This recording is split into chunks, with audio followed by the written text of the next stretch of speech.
पढ़ा और समझा। बंदी छोड़ सतगुरु रामपाल जी परमेश्वर जी की जय हो। सत्साई भाई और बहनों, पुस्तक भोगेगा अपना किया रे, इसके ऊपर वीडियो बनाने की श्रृंखला जारी है। इस पुस्तक के माध्यम से हमने पढ़ा और समझा कि 2006 के करोथा कांड के समय जिन लोगों ने प्रत्यक्ष रूप से या अप्रत्यक्ष रूप से सतगुरु रामपाल जी के ऊपर या उनके भक्तों के ऊपर जो भी झूठे मुकदमे लगवाए, गवाहियाँ दी, या करोथा कांड के समय आश्रम पर हमला करने में प्रत्यक्ष या अप्रत्यक्ष रूप से जैसी भी भूमिका निभाई, आगे चलकर उनको क्या कर्म फल भोगना पड़ा। किसी का बेटा मरा, किसी की बेटी मरी, कोई खुद तड़फ तड़फ के मरा, किसी का पूरा परिवार ही सर्वनाश को प्राप्त हो गया। क्योंकि परमात्मा जी के विधान में लिखा हुआ है कि कबीर मेरे भगत को दुख ना दीजिए कोई, संत दुखाए मैं दुखी मेरा आपा भी दुखी होए। आत्मा दुखी तो परमात्मा दुखी। इसी कड़ी में भाइयों और बहनों हम आगे बढ़ें। ये पुस्तक भोगेगा अपना किया रे हमें और करोथा कांड के विषय में क्या क्या जानकारी दे रही है, जिससे हमें कुछ शिक्षा मिल सके, हम भी भविष्य में संभल कर चल सकें। तो पुस्तक को हम आगे पढ़ें उससे पहले गुरुदेव भगवान का जयकारा लगाएंगे। बंदी छोड़ सतगुरु रामपाल जी परमेश्वर जी की जय हो।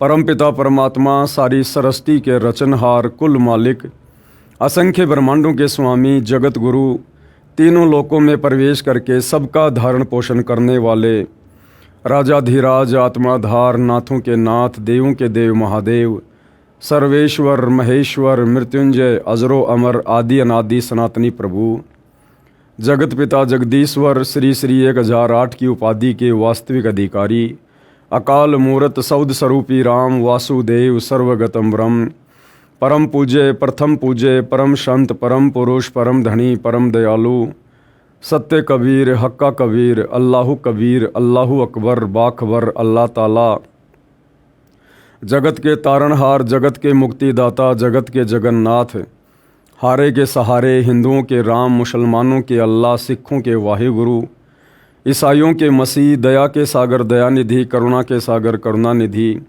स्वयंभू परिभू, संकट मोचन, कष्ट हरण, मंगल करण, दुख भंजन, अविगत कबीर, निर्विकार निर्विषम परमात्मा, अलय अलेख सतगुरु, आदि अनादि सतगुरु, असली मर्यादा पुरुषोत्तम, असली राम, असली कृष्ण, असली घनश्याम, असली मुरारी, राजाओं के राजा, महाराजाओं के महाराजा, शहनशाहों के शहनशाह, सम्राटों के सम्राट, भगवानों के भगवान, अल्लाहों के अल्लाह, प्रभुओं के प्रभु, मसीहाओं के मसीह, सच्चे वाहिगुरु, बाबाओं के बाबा, पीरों के पीर, सेठों के सेठ, जगत सेठ, सावड़सा सेठ, सर्वगुण संपन्न, अनंत कोटि कलाओं के स्वामी, अनंत कोटि ब्रह्मांडों के नायक, योगियों में महायोगी, ध्यानियों में महाध्यानी, सिद्धों में परम सिद्ध, ज्ञानियों में तत्वज्ञानी, ब्रह्मज्ञानी, महाज्ञानी, परम ज्ञानी, सर्वश्रेष्ठ ज्ञानी, विज्ञानी, युवा कबीर, समर्थ कबीर, असमवात, अमित ओझा, सच्चे रहनुमा, करीम अल्लाह, सुभान अल्लाह, दुनिया के अंतिम पैगंबर,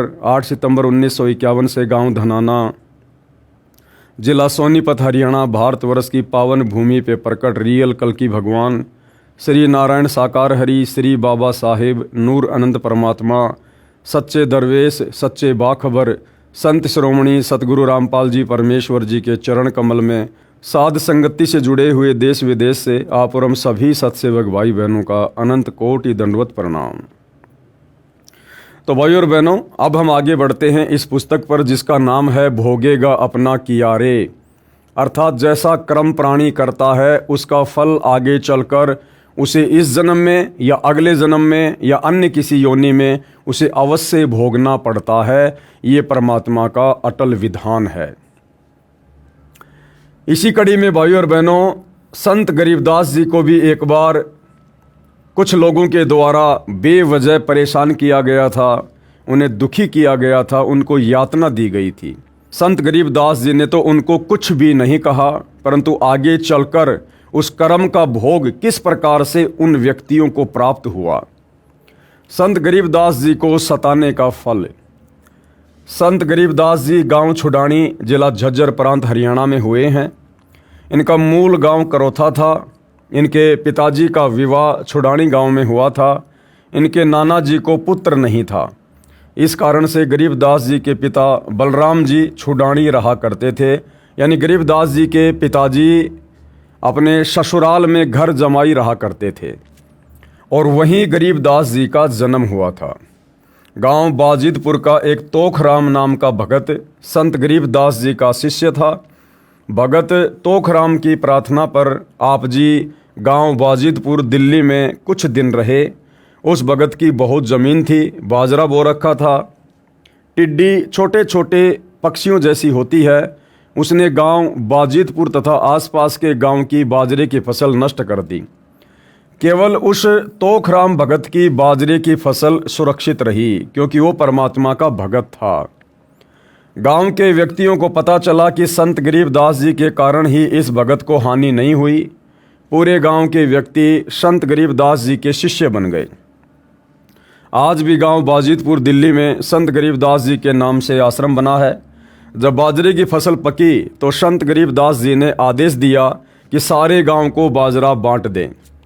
उस समय कुल 40-50 घर ही एक गांव में होते थे। ऐसा ही किया गया। कुछ बाजरा 10-12 बोरी बैलगाड़ी में डालकर गांव छुडानी के लिए भगत तोखराम लेकर चला गया। संत गरीबदास जी भी 250 बीघा यानी 1400 एकड़ ज़मीन के वारिस थे। संत जी ने मना किया था कि परमात्मा की कृपा से वहाँ कोई कमी नहीं है। फिर भी भगत ने आग्रह किया कि दूर देश से भगत सत्संग सुनने आते हैं, मुझदास का भी पुण्य लग जाएगा। वैसे भी ये बाजरा आप जी की कृपा से ही तो आपके दास को मिला है। भगत की अटूट श्रद्धा के आगे संत गरीबदास जी निरुत्तर हो गए तथा ऐसा करने की अनुमति दे दी। कहते हैं, साधु भूखा भाव का, धन का भूखा नहीं, और जो कोई धन का भूखा वो साधु भी नहीं।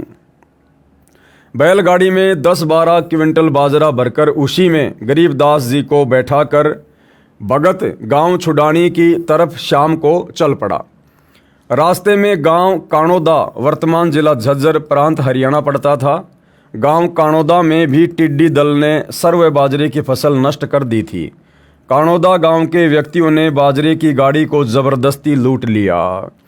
संत गरीबदास जी अपने भगत के यहाँ से जो बाजरा लेकर आ रहे थे, काणोदा गांव के लोगों ने उस बाजरे को लूट लिया।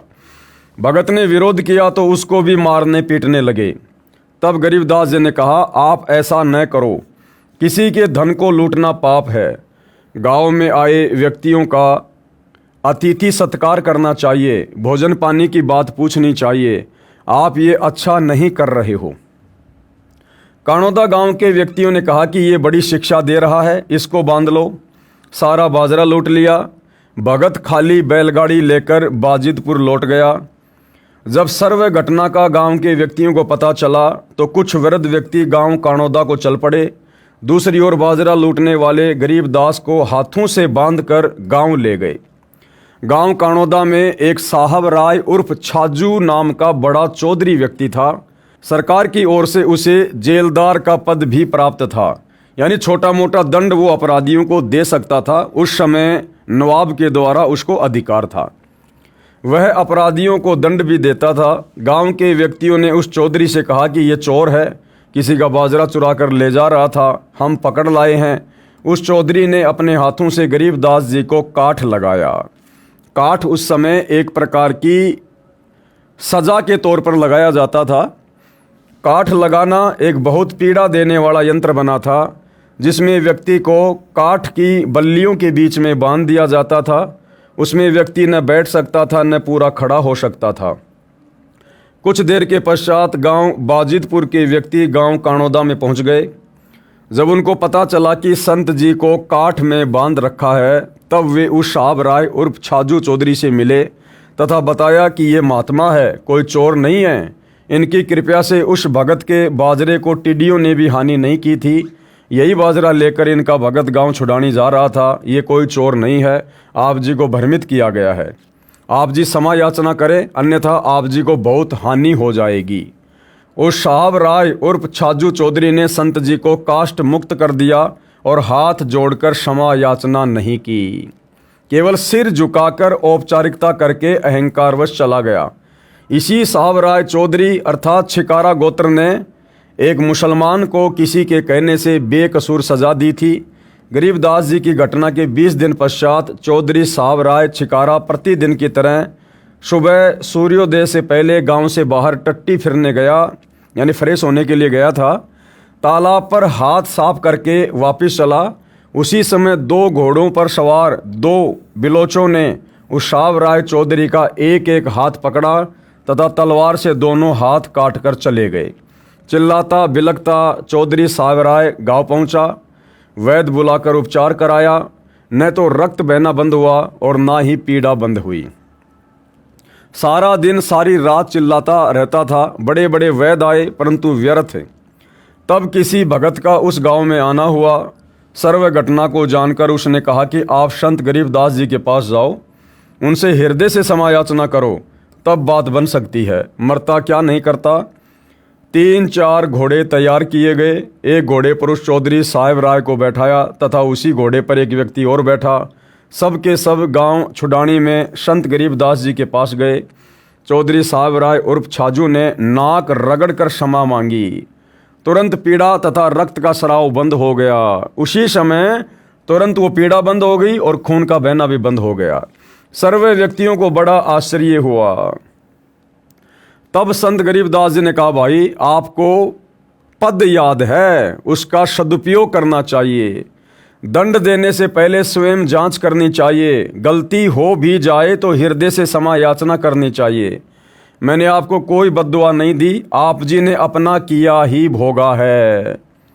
इसी प्रकार भाइयों और बहनों, करोथा कांड के बाद में डिग्गल गांव में, बागपुर गांव में, करोथा के आसपास जिन जिन परिवारों का सर्वनाश हुआ, जिन्होंने करोथा कांड के समय प्रत्यक्ष या अप्रत्यक्ष रूप में अपनी भूमिका निभाई थी हमला करने में, संत रामपाल जी ने किसी को कोई बद्दुआ नहीं दी, क्योंकि ये सारी सृष्टि के पिता हैं और पिता कभी भी अपने बच्चों को बद्दुआ नहीं देता है। लेकिन जैसा कर्म किया है समय आने पर वो भोगना अवश्य पड़ता है। तो गरीबदास जी ने कहा कि मैंने आपको किसी प्रकार की कोई बद्दुआ नहीं दी, जैसा आपने कर्म किया उसकी आपने सजा पाई है। यहाँ पर यह बताना अनिवार्य है कि जब संत गरीबदास जी 10 वर्ष के बालक थे, सन 1727 संवत 1774, तब वे प्रतिदिन की तरह अन्य बड़े जवान साथियों के साथ अपने ही खेतों में गऊ चराने गए थे।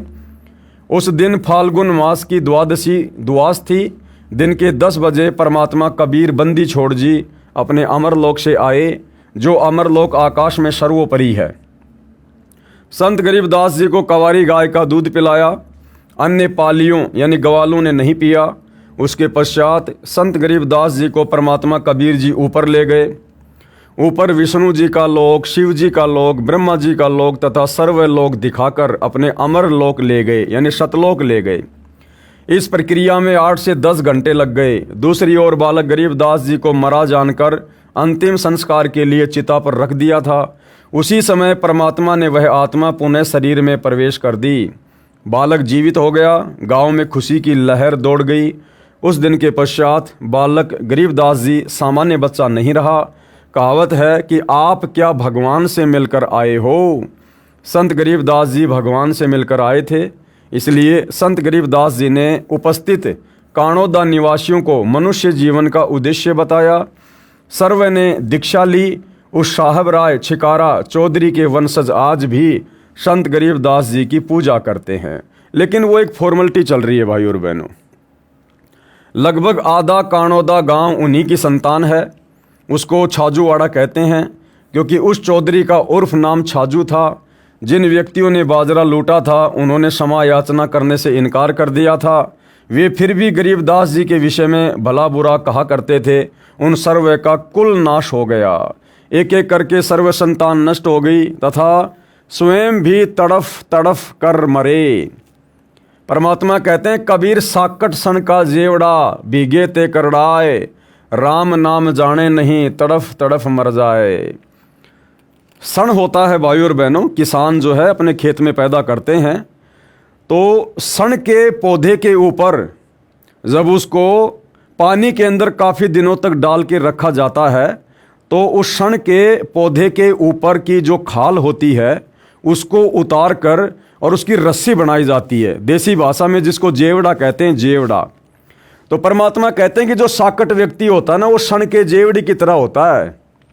उसको पानी में भिगो दोगे तो भी वो बिल्कुल ऐसा रहेगा, टाइट टाइट, उसकी जो अकड़ है वो कम नहीं होती। तो परमात्मा कहते हैं जो साकट व्यक्ति होता है वो क्षण के जेवड़ी की तरह होता है, भीगे ते करड़ाए और राम नाम जाने नहीं, तड़फ तड़फ मर जावे। कबीर राम नाम से खिज मरे, कुष्टी हो गल जावे, शुकर होकर जन्म ले, नाक डूबता खावे। नीच व्यक्ति का स्वभाव बताया है कि वह उस क्षण के रस्से के समान है जो जल में भीगकर अधिक सख्त हो जाता है, जबकि जल में भीगने से पदार्थ नरम हो जाते हैं। इसी प्रकार सत्संग के वचन रूपी जल में भी जो अहंकार करता है, नम्र होकर दीक्षा नहीं लेता और परमात्मा की चर्चा करने से चिढ़ता है, वह व्यक्ति कुष्ठ रोग से पीड़ित होकर गलकर मर जाता है। फिर सूअर का जन्म प्राप्त करके नाक डुबोकर गंदा खाता है, गंध खाता है वो। ऐसे व्यक्तियों को सतर्क किया जा रहा है कि समय रहते संत रामपाल जी महाराज से दीक्षा लेकर अपना मानव जीवन सुधार लो, नहीं तो बहुत पछताना पड़ेगा। सतलोक आश्रम मैनेजमेंट हरियाणा से भी हम प्रार्थना कर रहे हैं, विनती कर रहे हैं कि भाई 2014 बरवाला कांड में जो आप लोगों ने भूमिका निभाई है, अहंकार में आकर संत रामपाल जी को जेल जाने पर मजबूर कर दिया, 6 भक्तों की बरवाला आश्रम के बाहर मौत हुई है, आप लोगों के मनमाने आचरण के कारण, आप लोगों की मनमानी हरकतों के कारण। और वर्तमान 2025 तक आप लोगों ने किस किस प्रकार से नादान संगत की मर्यादाएं तोड़वाई है, भक्ति विरुद्ध कर्म करके। तो आप लोगों से भी हम साथ संगति वाले भाई बहन विनती करते हैं कि भाई सतगुरु रामपाल जी भगवान से नाक रगड़ रगड़ के अपने मनमाने आचरण की क्षमा याचना कर लो। वैसे तो आप लोग गलतियां करने में इतने आगे निकल चुके हो, शायद ही आपको माफ़ी मिले। फिर भी संत बड़े दयालु होते हैं, सतगुरु रामपाल जी से नाक रगड़ रगड़ के बरवाला कांड में और उसके बाद की गई अपनी तमाम गलतियों की क्षमा याचना कर लो, अन्यथा भाई ये पुस्तक आप ही लिख रहे हो, भोगेगा अपना किया रे। गरीबदास जी ने कहा है कि ये संसार समझदा नाही, कहंदा शाम दोपहरे नू, और गरीबदास ये वक्त जात है, रोगे इस पहरे नू, बाद में पछताओगे इन दिनों को याद कर करके। शेख तकी पीर ने अपना किया भोगा। शेख तकी कौन था? 650 साल पहले मुग़ल बादशाह सिकंदर लोदी, जो कि कबीर जी का शिष्य बन गया था, और शेख तकी राजा सिकंदर लोदी का धार्मिक गुरु था, पीर था उसका। और उस व्यक्ति ने परमेश्वर कबीर जी के साथ में 52 प्रकार की बदमाशियाँ की, उनको नीचा दिखाने के लिए, उनको मिटाने के लिए। और अंत में उस शेख तकी के साथ में उसी के कर्मों के तहत क्या हुआ उसकी जानकारी हम प्राप्त करेंगे। कहने का मतलब भाई और बहनों, संतों को, भक्तों को बेवजह परेशान करना, दुखी करना, फिर आगे चलकर तरह तरह के कष्ट भोगना, ये परमात्मा का विधान है। तो गुरुदेव हमें सतर्क करना चाहते हैं। हम नादानों को पहले से शिक्षा दे रहे हैं कि भाई संतों के साथ, भक्तों के साथ फालतू में बकवाद नहीं करनी चाहिए, मजाक नहीं करना चाहिए। संत भक्तों से तो ज्ञान प्राप्त करके आत्मा का कल्याण करवाना चाहिए। दिल्ली का सम्राट सिकंदर लोदी था, उसको जलन का असाध्य रोग हो गया था। उस राजा का धार्मिक गुरु यानी पीर शेख तकी था, जो भारत के मुसलमानों का प्रधान था। सिकंदर राजा का जलन का रोग किसी भी औषधि से ठीक नहीं हुआ, न किसी हिंदू मुसलमान धर्म की साधनाओं से हुआ। किसी भगत के बताने पर सिकंदर लोदी राजा परमात्मा कबीर जी के पास काशी नगर बनारस गया। परमात्मा कबीर जी के आशीर्वाद मात्र से स्वस्थ हो गया। किसी बात से नाराज होकर सिकंदर लोदी दिल्ली के सम्राट ने स्वामी रामानंद जी की तलवार से गर्दन काट दी थी। उसी समय परमेश्वर कबीर जी वहाँ स्वामी रामानंद जी के आश्रम में प्रतिदिन की तरह आरती करने चले गए। स्वामी रामानंद जी पंडित थे, परमेश्वर कबीर जी ने उनको गुरु धारण कर रखा था। सिकंदर लोदी तथा काशी नरेश वीर देव सिंह बघेल की उपस्थिति में स्वामी रामानंद जी को परमेश्वर कबीर जी ने जीवित कर दिया। सिकंदर लोदी का अधिक रुझान परमात्मा कबीर जी की तरफ हो गया जो पूर्व गुरु शेख तकी को रास नहीं आया, जिस कारण से ईर्ष्यावश कबीर जी को नीचा दिखाने की योजना बनाने लगा, कहीं राजा मुझे त्याग ना दे। इसी योजनावश किसी मुर्दे बालक को जीवित करने की शर्त रखी, जो शवजनों द्वारा अंतिम संस्कार करके दरिया में परवाह कर दिया गया था, जो 12-13 वर्ष की आयु का था। परमात्मा कबीर जी ने हजारों सैनिकों तथा राजा सिकंदर की उपस्थिति में उस बालक को जीवित कर दिया। फिर भी शेख तकी साकट नहीं माना। परमात्मा कबीर जी को मारने की योजना शेख तकी ने बनाई तथा अपनी झोपड़ी में सोए कबीर जी को गुंडों द्वारा तलवार से टुकड़े टुकड़े शेख तकी ने अपनी उपस्थिति में करवा दिए।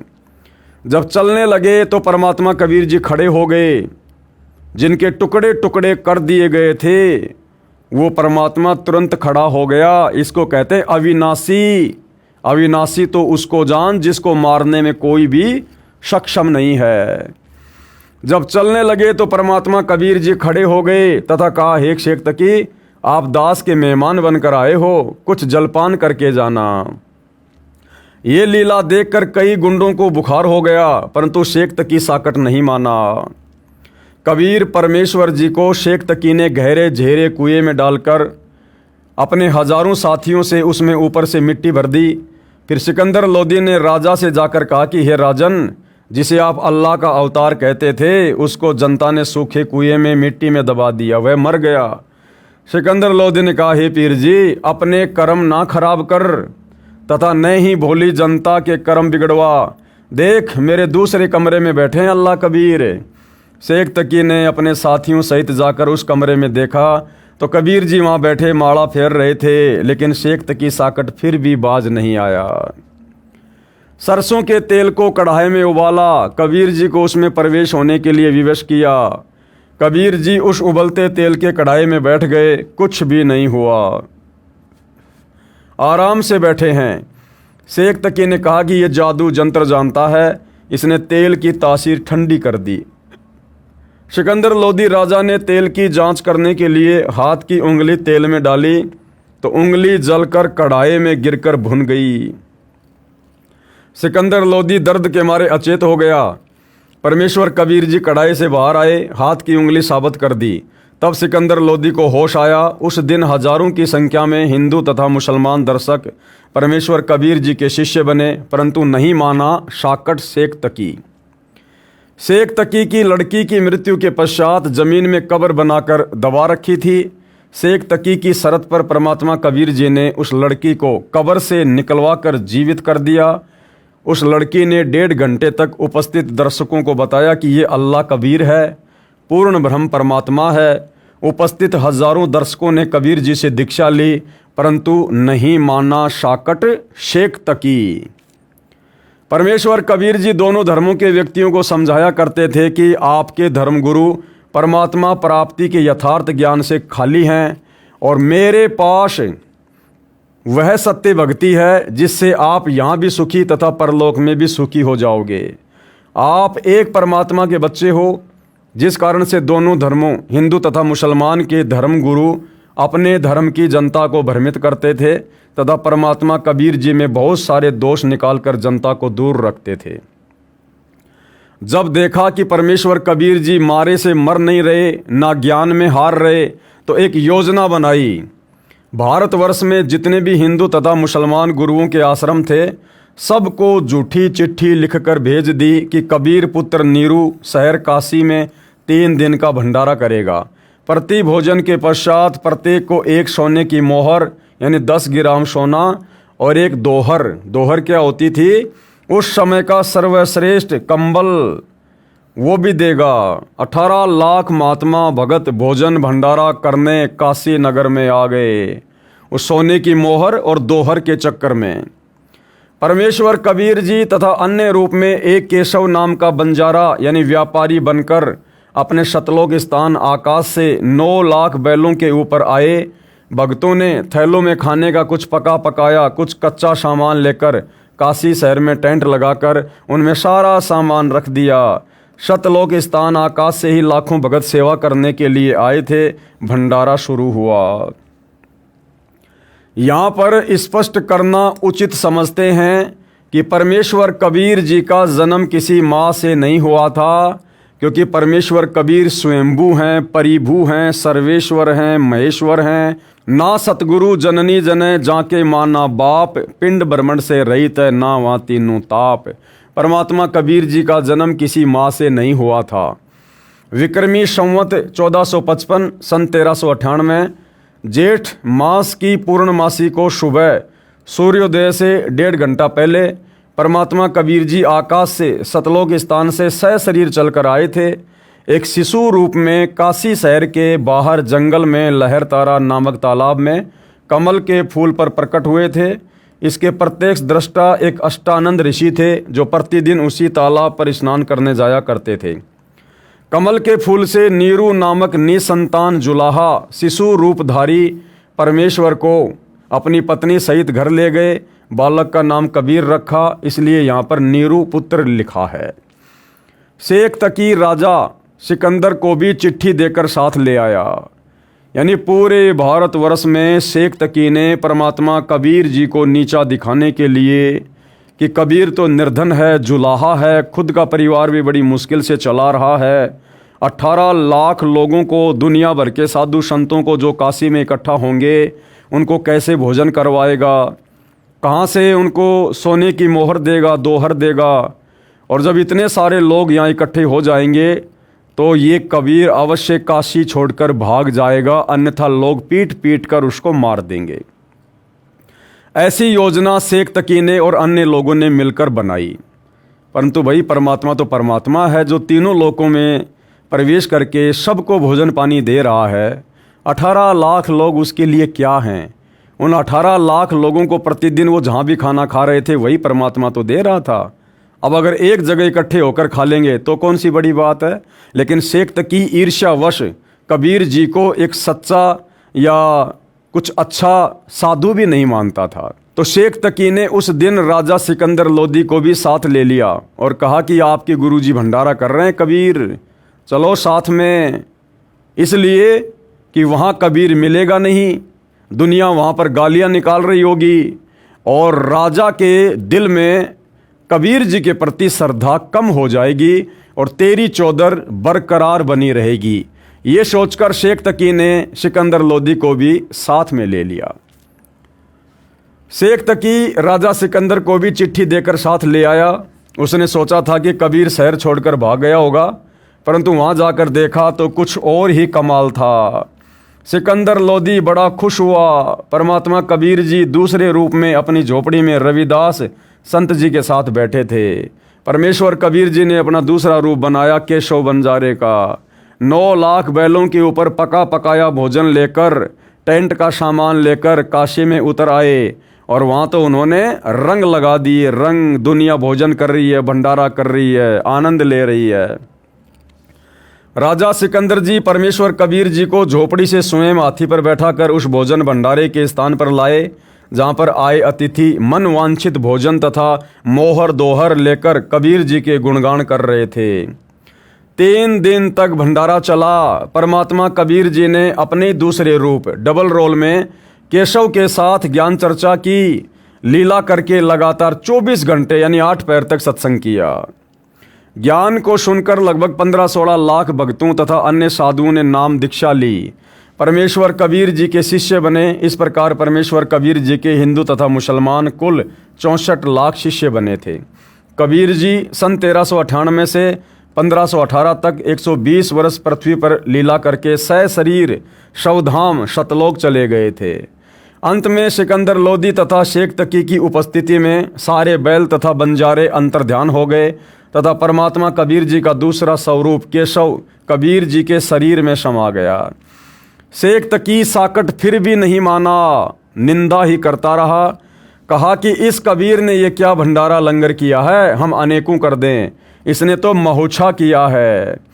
महोछा कहते हैं जवान मौत होने पर किसी गुरु के आदेश अनुसार क्रिया कराने को, जिसमें घर वाले दुखी मन से मजबूरी जानकर कुछ भोजन की व्यवस्था करते हैं। और जग जोनार उसे कहते हैं। जैसे किसी के घर विवाह के घने वर्षों उपरांत पुत्र प्राप्त होता था तो वे जग यानी यज्ञ अनुष्ठान करते थे, तो दिल खोलकर पैसा खर्च करते थे। परमेश्वर कबीर जी के उस भंडारे यानी लंगर के विषय में अच्छी आत्माएं तो कह रही थी कि जग जोनार यानी जीमणवार की है। ऐसी व्यवस्था, ऐसा मन भावन भोजन, मोहर दोहर का दान न कभी देखा न सुना। जय हो कबीर परमेश्वर की। दूसरी ओर हिंदू तथा मुसलमानों के धर्मगुरु जले भुने कह रहे थे कि कबीर जी ने तो मौछाशा किया है, खाक भंडारा है ये। इसके विषय में संत गरीबदास जी ने अपनी अमृतवाणी में कहा है कि गरीब कोई कहे जग जो नार करी है, कोई कहे महोछारे, बड़े बड़ाई करया करें गाड़ी काढ़े ओछारे। शेख तकी ने परमात्मा को नहीं पहचाना, काल का पक्का दूत साबित हुआ तथा अंत में ओछा शेख तकी गूंगा बहरा होकर टक्कर मार मार कर मौत को प्राप्त हुआ। अपना किया भोगा तथा नरक का भागी बना। जबकि भाइयों और बहनों, परमात्मा मौका देता है। शेख तकी को काफ़ी वर्षों तक परमात्मा जी ने मौका दिया। उसकी आंखों के सामने परमात्मा ने प्रत्यक्ष चमत्कार करके दिखाए, मुर्दों को जिंदा करके दिखाया। उसके बावजूद भी शेख तकी के अंदर से वो ईर्ष्या खत्म नहीं हुई और अंत में अपने किया का फल भोगा, अपने किए कर्मों का फल भोगा और मरने के बाद में नरक का भी भागी बना। महर्षि दयानंद का अज्ञान, आर्य समाज के प्रवर्तक महर्षि दयानंद का अज्ञान। महर्षि दयानंद का वेद विरुद्ध ज्ञान, शेष प्रश्न 3 से लगातार। महर्षि दयानंद जी सत्यार्थ प्रकाश के समोल्लास 7 पेज नंबर 162, समोल्लास 8 पेज नंबर 178, 179, समोल्लास नंबर 8 पेज नंबर 191 तथा समोल्लास 7 पेज नंबर 164 पर लिखते हैं कि परमात्मा जीव तथा प्रकृति रज सत तम अनादि है। भावार्थ है कि परमात्मा ने जीव तथा प्रकृति जो 3 गुणों रजगुण, सतगुण तथा तमगुण से मिलकर बनती है उसको उत्पन्न नहीं किया। ये भी परमात्मा की तरह स्वयंभू है, अर्थात भाई बहन सिद्ध कर दिए। शेख तकी कह रहा कि रजगुण, तमगुण, सतगुण ये स्वयंभू हैं, अपने आप प्रकट हुए हैं। पुस्तक ऋग्वेदादि भाष्य भूमिका नामक पुस्तक के पेज नंबर 117-118 में वेद मंत्र का अनुवाद करते समय खंडन किया है कि सृष्टि रचना से पहले केवल एक परमात्मा था। उस समय रज सत तम अर्थात 3 गुण नहीं थे, जिसको महर्षि दयानंद ने प्रकृति कहा है। उसी को प्रधान भी कहा जाता है, वे भी नहीं थे। इससे भी समय सिद्ध हुआ कि पहले केवल परमात्मा थे, बाद में सृष्टि रचना के समय प्रकृति तथा जीव परमात्मा ने ही उत्पन्न किए। वेदों में प्रमाण है कि परमात्मा ने प्रकृति तथा जीव को भी उत्पन्न किया। प्रकृति यानी ये दुर्गा और जीव यानी आप और हम सभी आत्माएं। ऋग्वेद मंडल 10 सूक्त 72 मंत्र 1 और 9, बड़े आकार वाले ऋग्वेद द्वितीय भाग सूक्त 72 के मंत्र 9 में अदिति का अर्थ है प्रकृति किया है। मंत्र 4 व 5 में लिखा है कि हे दक्ष, ईश्वर से अदिति अर्थात प्रकृति उत्पन्न हुई। छोटे ऋग्वेद के ऋग्वेद मंडल 10 सूक्त 72 मंत्र 8 से प्रकृति का अर्थ अदिति किया है। जिस रजगुण, सतगुण तथा तमगुण को महर्षि जी ने प्रकृति कहा है, सृष्टि से पूर्व नहीं था। इससे सिद्ध हुआ कि प्रकृति को भी परमात्मा ने उत्पन्न किया है। यानी भाइयों और बहनों, जब तक तत्व ज्ञान नहीं होगा, चाहे महर्षि हो चाहे कोई सिद्ध हो, वो केवल खिचड़ी ज्ञान ही समाज में पेश कर सकता है। जब तक इंसान को सृष्टि रचना का यथार्थ ज्ञान नहीं होगा, वो ना तो स्वयं किसी धर्म ग्रंथ को समझ सकता है, ना किसी को समझा सकता है। तो यही स्थिति आर्य समाज के प्रवर्तक श्री दयानंद जी की थी। सामवेद मंत्र संख्या 527 में तथा ऋग्वेद मंडल 9 सूक्त 9 मंत्र 1 में स्पष्ट है कि परमात्मा ने जीव आत्मा को तथा प्रकृति को उत्पन्न किया है। लिखा है, जब यह सृष्टि उत्पन्न नहीं हुई थी, इससे यह भी सिद्ध है कि सृष्टि उत्पन्न हुई है तथा प्रारंभ हुई है। महर्षि दयानंद का सत्यार्थ प्रकाश वाला ज्ञान गलत सिद्ध हुआ, जिसमें कहा है कि जीव की उत्पत्ति नहीं हुई, सृष्टि का प्रारंभ नहीं हुआ। ये तो अनादिकाल से चली आ रही है। प्रकृति भी उत्पन्न नहीं हुई। जीव, प्रकृति तथा परमात्मा अनादि है। महर्षि दयानंद ने यह भी कहा है कि जीव की उत्पत्ति परमात्मा ने नहीं की। ये भी गलत सिद्ध हुआ, क्योंकि ऊपर वर्णित वेद मंत्रों में सिद्ध हो चुका है कि परमात्मा ने जीव तथा प्रकृति की भी उत्पत्ति की है। कहने का मतलब भाइयों और बहनों, श्री दयानंद सरस्वती जी ने जो ज्ञान अपनी पुस्तक सत्यार्थ प्रकाश में लिखा है, वो टोटली ज्ञान वेदों के विरुद्ध है। कारण क्या बताया गुरुदेव ने कि महर्षि दयानंद जी ने अपना अज्ञान सत्यार्थ प्रकाश पुस्तक के माध्यम से लिखकर जल्दबाजी में पहले ही समाज में प्रस्तुत कर दिया। बाद में उसने वेद पढ़े और जब उसने वेद पढ़े तो पता चला कि परमात्मा तो साकार है, दिखाई देता है, सतलोक में रहता है, राजा के समान है। बहुत सारी बातों का उसे पता चला। तो बाद में महर्षि दयानंद जी ने जानबूझकर काल प्रेरणा से सत्यार्थ प्रकाश में लिखे अपने अज्ञान को सत्य साबित करने की दृष्टि से वेदों के अर्थों का अनर्थ कर दिया, ये सोचकर कि किसे क्या पता चलेगा। अरे भैया, परमात्मा स्वयं आते हैं ये ज्ञान समझाने के लिए। उन्होंने काल तक की खाल उतार के रख दी। छोटे मोटे महर्षियों की क्या औकात जो छुपे रहेंगे। सत्यार्थ प्रकाश के पेज नंबर 191 समोल्लास 8 में महर्षि दयानंद जी ने कहा है कि सृष्टि का कभी आरंभ भी नहीं होता है, न अंत होता है, परवार रूप से अनादि है। फिर सत्यार्थ प्रकाश समोल्लास 8 पेज नंबर 190, 191, 177 तथा समोल्लास 4 पेज नंबर 76 के, समोल्लास 7 पेज नंबर 152 पर यजुर्वेद अध्याय 13 मंत्र 4 का अनुवाद करके खंडन किया है कि सृष्टि से पहले केवल एक परमात्मा था। इसका मतलब सृष्टि की भी उत्पत्ति हुई है, अर्थात परमात्मा ने सृष्टि की उत्पत्ति की है। लेकिन महर्षि दयानंद जी ऐसा नहीं मानते। इससे सिद्ध है कि सृष्टि प्रारंभ हुई है तथा उसके पश्चात परमात्मा के विधान अनुसार उत्पत्ति तथा प्रलय का क्रम प्रारंभ हुआ। सत्यार्थ प्रकाश के समोल्लास नंबर 9 पेज नंबर 203 पर महर्षि दयानंद जी ने कहा है कि मोक्ष प्राप्त प्राणी किसी लोक में स्थित होकर मोक्ष सुख को नहीं भोगता, अपितु विचरण करता है। फिर यजुर्वेद अध्याय 15 मंत्र 13, 14 में खंडन तथा सत्यार्थ प्रकाश के पेज नंबर 205, 206 समोल्लास 9 में खंडन किया है। ऋग्वेदादि भाष्य भूमिका पृष्ठ 195, 257 पर खंडन किया है। लिखा है कि मोक्ष प्राप्त प्राणी स्वर्ग लोक में स्थित होकर मोक्ष सुख का भोगता है। यानी खुद ही अपनी बात को महर्षि जी लिखते हैं और खुद ही फिर उसका खंडन कर देते हैं।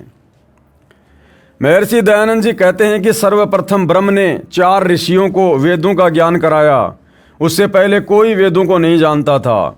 ये भी कहा है कि सर्वप्रथम इन 4 ऋषियों को वेद ज्ञान इसलिए दिया क्योंकि ये ही सबसे पवित्र थे। सत्यार्थ प्रकाश के समोल्लास 7 पेज नंबर 172 से 176, जबकि यजुर्वेद अध्याय 12 मंत्र 4 में महर्षि दयानंद ने अनुवाद में लिखा है कि यजुर्वेद के मंत्रों को वामदेव ऋषि ने वेदों को पढ़ा तथा यथार्थ ज्ञान कराया। यदि वेद ज्ञान सर्वप्रथम 4 ऋषियों को प्राप्त हुए होते तो वेद में वामदेव ऋषि का नाम नहीं आता। अब वामदेव कौन थे भाइयों और बहनों? स्वयं कबीर परमात्मा ही जब सतयुग में सतसुकृत ऋषि के नाम से आए थे और जब वेदों का सत्य ज्ञान मनु आदि को बताया करते थे तो मनु ने तत्व ज्ञान के अभाव में और अहंकारवश ईर्ष्यावश इस ज्ञान को स्वीकार नहीं किया। काल प्रेरित होकर उन्होंने कबीर परमात्मा का नाम वामदेव रख दिया, यानी उल्टा ज्ञान देने वाला। इससे महर्षि दयानंद जी का सत्यार्थ प्रकाश वाला ज्ञान गलत सिद्ध हुआ। महर्षि दयानंद जी नहीं मानते कि शरीर में कमल चक्र भी हैं। जीवन चरित्र श्री मद दयानंद प्रकाश पेज नंबर 33-34, जबकि ऋग्वेद आदि भाष्य भूमिका पुस्तक के पेज नंबर 183, 185 व 186 में उपनिषदों के वाक्यों से स्वयं सिद्ध कर रहा है कि कमल चक्र हैं। ऋग्वेद मंडल 1 सूक्त 164 मंत्र 3 में प्रमाण है कि कमल चक्र हैं। यानी वेदों में जो बातें सत्य लिखी हैं महर्षि जी की सत्यार्थ प्रकाश में बिल्कुल वेदों के विपरीत लिखी गई हैं। महर्षि दयानंद का वह सिद्धांत भी गलत सिद्ध हुआ कि परमात्मा ने सर्वप्रथम 4 ऋषियों को वेद उनके हृदय में दिए, क्योंकि ऋग्वेद आदि भाष्य भूमिका पुस्तक के पेज नंबर 10-11 पर स्पष्ट है कि ब्रह्म ने अपने श्वासों से वेद उत्पन्न किए। वास्तविकता भी यही है। महर्षि दयानंद जी कहते हैं कि ईश्वर अर्थात ब्रह्म एक है, अनेक नहीं है। सत्यार्थ प्रकाश समोल्लास 1 पृष्ठ 15 पर कहा है कि सबसे बड़ा भगवान होने से ईश्वर का नाम ब्रह्म है। फिर 20 पर कहा कि ईश्वरेषु समर्थेषु परम श्रेष्ठ स परमेश्वर। ईश्वरों शब्द से ही स्पष्ट है कि ईश्वर अनेक हैं, अन्यथा ईश्वरों जो बहुवचन है प्रयोग नहीं करना था। सत्यार्थ प्रकाश समोल्लास 7 पेज नंबर 155 पर परब्रह्म से मेल कहा है। पृष्ठ 151 पर कहा है कि वेदों में कहीं भी अनेक ईश्वर नहीं लिखा है। यजुर्वेद अध्याय 40 मंत्र 17 में 2 परमात्मा सिद्ध हैं। ऋग्वेद मंडल 1 सूक्त 149 मंत्र 1, इनसे ईश्वर का, इनय यानी ईश्वर है, अर्थात ईश्वर का भी प्रभु, अर्थात 2 ईश्वर सिद्ध हुए। महर्षि दयानंद नहीं मानते कि नरक तथा स्वर्ग स्थान है। सत्यार्थ प्रकाश पृष्ठ 512 पर ऋग्वेद मंडल 7 सूक्त 86 मंत्र 1 में लिखा है कि परमात्मा नरक तथा स्वर्ग को 2 प्रकार से रचता है। यानी सत्यार्थ प्रकाश का टोटल ज्ञान वेदों के विरुद्ध। महर्षि दयानंद नहीं मानते कि भूत प्रेत होते हैं। गीता अध्याय 9 श्लोक 25 में प्रमाण है कि भूत पूजने वाले भूतों को प्राप्त होते हैं। महर्षि दयानंद जी नहीं मानते कि देव भी हैं। उनका मानना है कि वेदों में देवता शब्द से वायु, अग्नि, जल आदि का बोध मानते हैं। ऋग्वेद मंडल 10 सूक्त 66 मंत्र 14-15 में प्रमाण है कि देवों की स्तुति करने से वे धन देते हैं। महर्षि दयानंद जी का मानना है कि जन्म मृत्यु सदा बनी रहेगी। समोल्लास 9 पृष्ठ 205, 206, 207, 208 पर, जबकि ऋग्वेद सार्वदेशिक आर्य प्रतिनिधि सभा दिल्ली से प्रकाशित के मंडल 1 सूक्त 72 मंत्र 10 में स्वयं जन्म मरण रहित होने को प्राप्त विद्वान सत्यार्थ प्रकाश के समोल्लास 4 पृष्ठ 105 पर अक्षय मोक्ष का समर्थन है। विचार करें, कोई रोगी स्वस्थ होकर रोगी होना चाहेगा? कभी नहीं होना चाहेगा। श्रीमद् भगवद गीता अध्याय 15 मंत्र 4, अध्याय 8 मंत्र 20 से 22 में भी स्पष्ट है कि पूर्ण मोक्ष प्राप्त प्राणी का कभी जन्म नहीं होता। इसके बाद महर्षि दयानंद जी का भूगोल खगोल का ज्ञान। यानी भाई और बहनों, ना तो महर्षि दयानंद जी को शास्त्रों का ज्ञान था, ना वेदों का ज्ञान था, ना उनको कोई सामाजिक ज्ञान था। उनको खगोल भगोल का भी ज्ञान नहीं था, सौर मंडल का भी ज्ञान नहीं था उनको किसी भी प्रकार का। और कैसी कैसी ऊट पटांग बातें उन्होंने सत्यार्थ प्रकाश में लिख रखी हैं।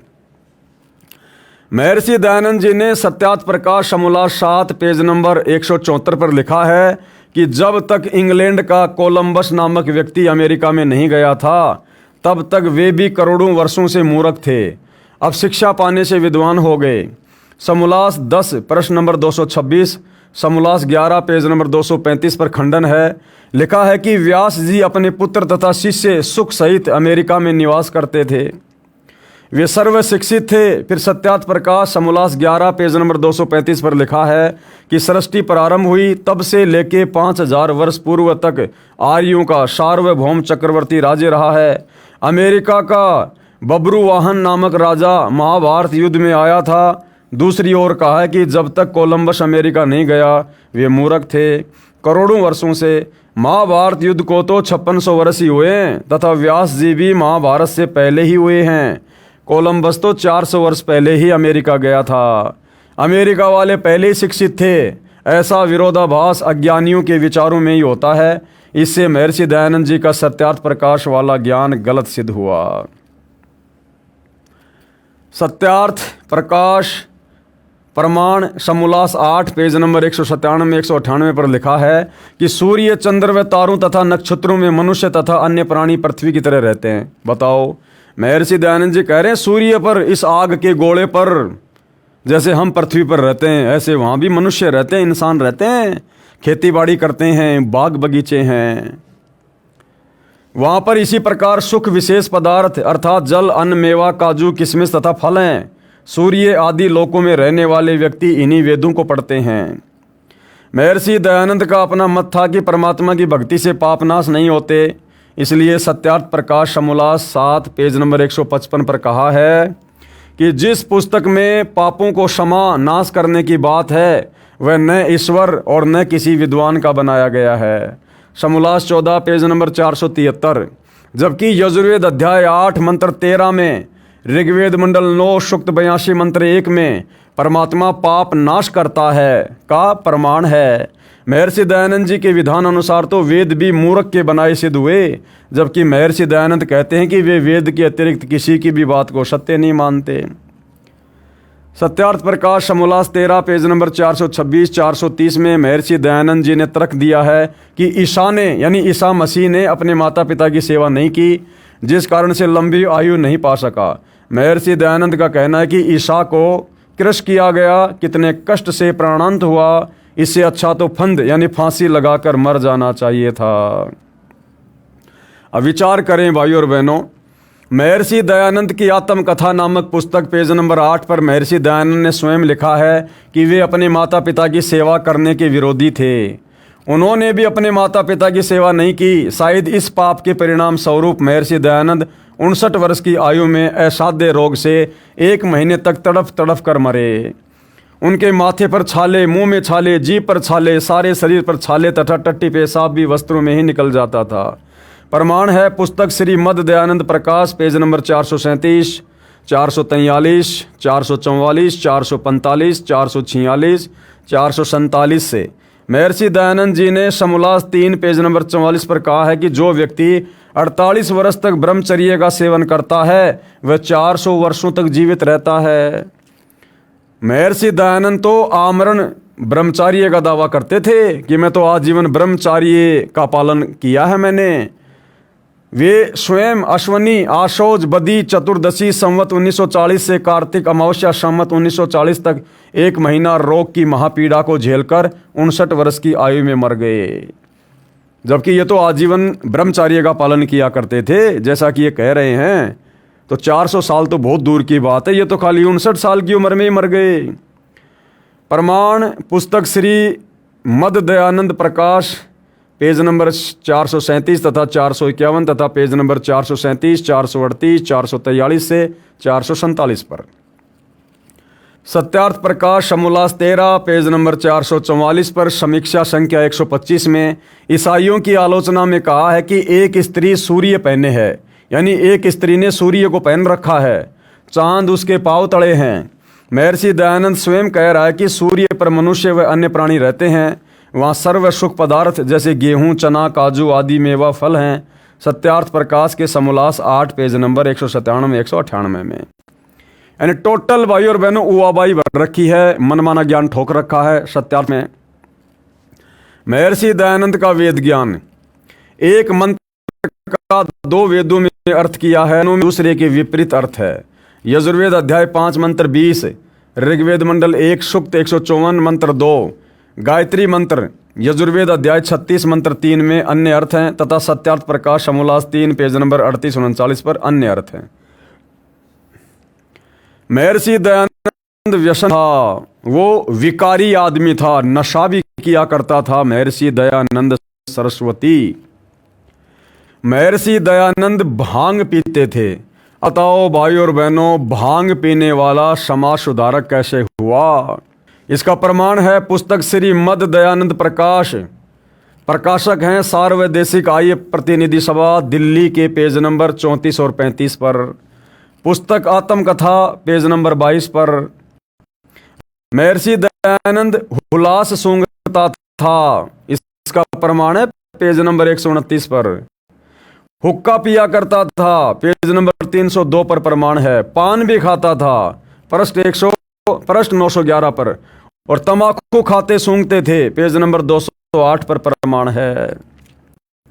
उपरोक्त प्रमाण पुस्तक महर्षि दयानंद सरस्वती का जीवन चरित्र, प्रकाशक हैं आर्य समाज नयाबास दिल्ली। महर्षि दयानंद चाय पीता था, क्योंकि चाय भी भाई और बहनों एक नशा है। पुस्तक नव जागरण के पुरोधा दयानंद सरस्वती, प्रश्न नंबर 381 पर।